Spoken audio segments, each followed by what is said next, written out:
हारून खान जी, अब्दुल सत्तार जी, रईस शेख जी, सुलभाताई गायकवाड, मनीषाताई चौधरी, ज्योतिताई गायकवाड, श्वेताताई महाले, मंजुळाताई गावित, कैलास पाटील जी, संजय मेश्राम जी, आनंद तिडके जी, जयंत पाटील जी, देवेंद्र कोठे जी, बाबूराव कोळीकर जी, उमेश यावलकर जी, रत्नाकर गुट्टे जी, चरण सिंग ठाकूर जी, महेश सावंत जी, प्रताप अडसड जी, रामदास मसराम जी, किशन वानखेडे जी, सुनील शेळके जी, मुरजीभाई पटेल, देवराव भोंगळे जी, अनंत नरजी, प्रवीण स्वामी जी, संजय देरकर जी आणि अभिजित पाटील जी अशा एकूण 47 सदस्यांनी या चर्चेमध्ये भाग घेतला।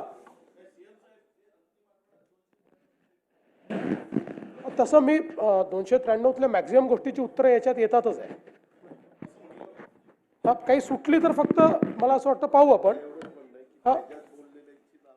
अच्छा, ती नावं त्यात टाकून घेऊ, काय अडचण नाही, हो ती करून घेऊ। अध्यक्ष महोदय, नवीन सरकार आल्यानंतर जवळपास आता 1 वर्षाचा कालावधी हा पूर्ण झालेला आहे आणि 1 वर्षाच्या कालावधीमध्ये सरकारने जी काही आव्हानं आली त्या आव्हानांचा अतिशय समर्थपणे सामना केला आहे।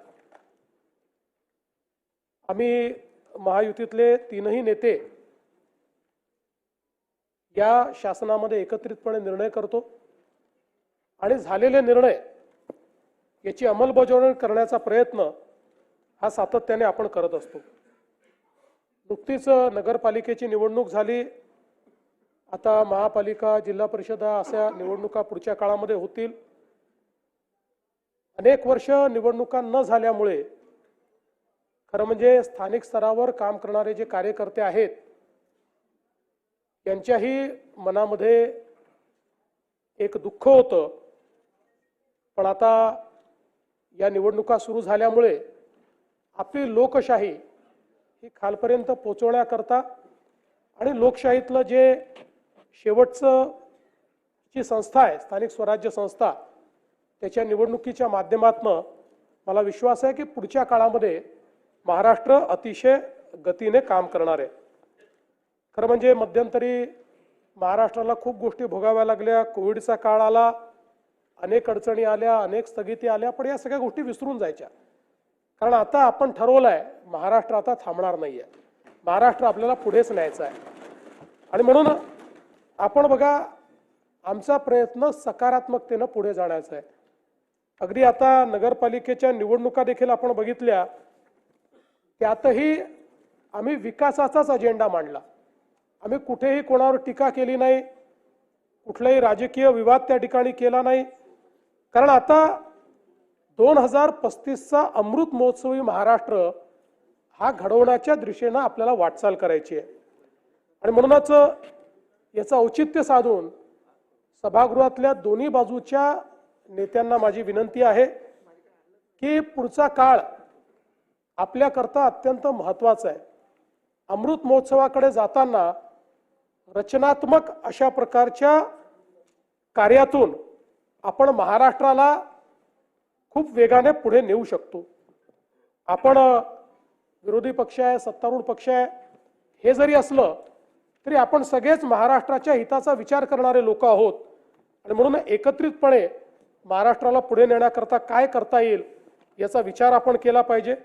आणि म्हणून मला सांगायचं आहे, अब आगे बढ़ चुका हूं मैं, अब आगे बढ़ चुका हूं मैं, पीना था जितना जहर पी चुका हूं मैं, अब पग नहीं रुकने वाले चल चुका हूं मैं, जितना पढ़ना था तुमको पढ़ चुका हूं मैं, अब और आगे बढ़ चुका हूं मैं।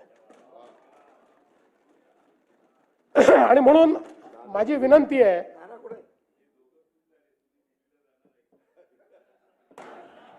आगे म्हणजे नागपूर पासून मुंबई पर्यंत समृद्धी हायवेने। आणि म्हणून मला असं वाटतं की हा महाराष्ट्र अतिशय शक्तिशाली अशा प्रकारचं राज्य आहे। आता कुठलाही संभ्रम ठेवण्याची आवश्यकता नाही। 106 हुतात्म्यांनी तयार केलेला संयुक्त महाराष्ट्र, त्यामुळे कोणीही मनात शंका आणू नये की मुंबई महाराष्ट्रापासून वेगळी केली जाईल, मुंबई तोडली जाईल, कारण निवडणुका आल्या की अशा प्रकारची टीका होत असते.